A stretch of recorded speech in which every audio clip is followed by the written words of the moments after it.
Badımcan necə əkir? İlk dəfə əkənlər üçün çəkirəm. Əkənlər özləri üsulla ilə əkə bilərlər. Birinci şubba etməkdən ötürü ağac lazımdır. Mən ev üsulu deyirəm, yəni o ən çətin üsulda, yəni ən olmayan. Yəni pul yoxdur almağa, məsələn əkən, şitil əkən bu üsulla. Bir də şitillər. Şitilləri də ayırmışam. Kötükləri zəif olanları 2 çəkəcəm. Kötüklər güclü olanları tək əkəcəm və özümün hazırladığım üzvü gübrə. İstəyən olsa deyiminə yazsın, mən bunu hazırlaması haqqında məlumat verə bilərəm. Və bunu da hazırlayan zaman belə çuxurlar qazırıq. Baxın, bu cür çuxurlar edirik. Həmin çuxurlara suyu tökəcəm, hamısını göstərəcəm. Yəni bu şubba bundan ötürü lazımdır. Arasında 10 sm, 5 sm məsafə qoyub şubbalamaq lazımdır.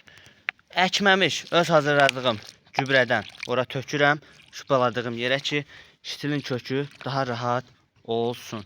Çox gözəl gübrədir həqiqətən də. Suyu tökən zaman kök hissəsi belə palçıq kimi olur və yaxşı yapışır da, yəni kök hissələr daha rahat olur.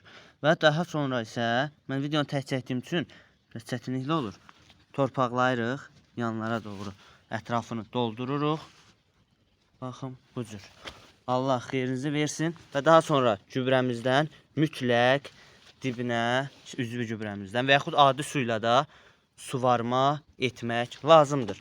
Ümid edirəm ki, faydası olar. Allah üçün hər kəsin xeyrin versin. Sağ olun, var olun, səhifəni izləməyi unutmayın. Pomidorun, bibərin, xiyarın, əkin videolarını paylaşacağım inşallah.